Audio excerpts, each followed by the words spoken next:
जनमे हो रामा जी, कहाँ पे शिव शंकर, कहाँ पे शिव शंकर हो। कहाँ में जनमे हो रामा जी, कहाँ पे शिव शंकर, कहाँ पे शिव शंकर हो।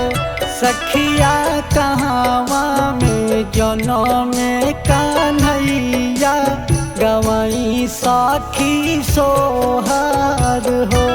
सखिया कहाँ में जनमे कन्हैया, गवाई साखी सोहार हो।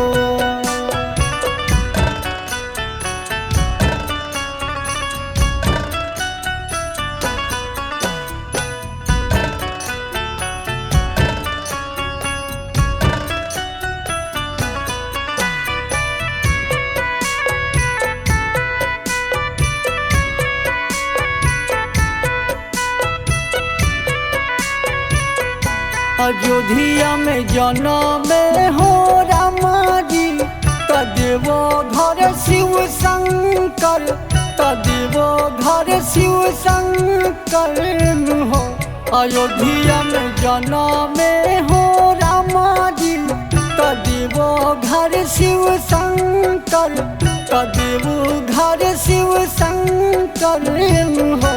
सखिया गोकुल में जनमे कन्हैया, गवाई हम सोहार हो। सखिया गोकुल में जनमे कन्हैया, गवाई हम सोहार हो।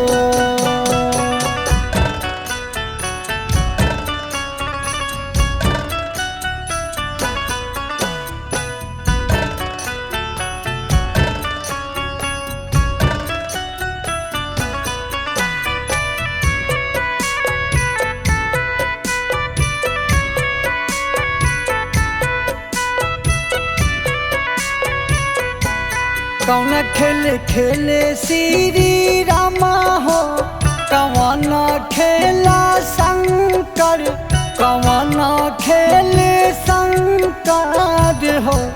कौन खेल खेले श्री रामा हो, कौन खेला शंकर, कौन खेला शंकर हो। सखिया कौना खेल खेलत है कन्हैया, गवाई घरे सोहार हो। सखिया कौना खेल खेलत है कन्हैया, गवाई घरे सोहार हो।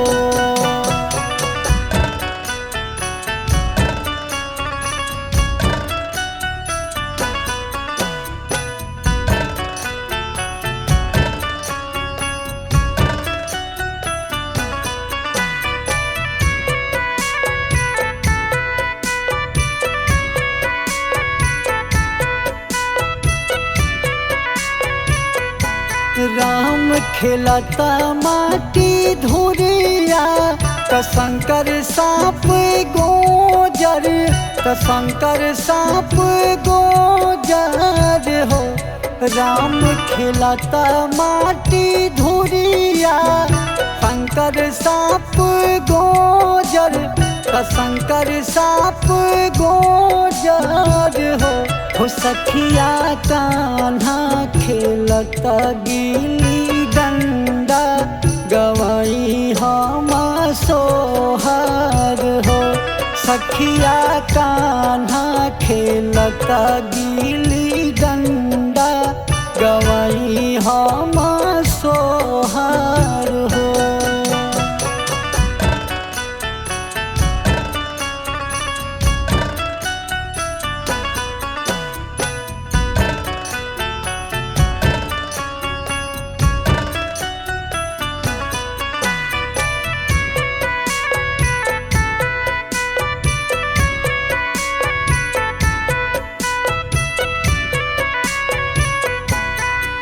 घर हो खेला सोहरिया, कवन धारा मंगल कवन धारा मंगल हो कवन घर हो खेला सोहरिया कवन धारा मंगल कवन धारा मंगल हो सखिया कौने घरवा आवेली गोतिनिया गवाई हम सोहर हो सखिया कौने घरवा आवेली गोतिनिया गवाई हम सोहर हो।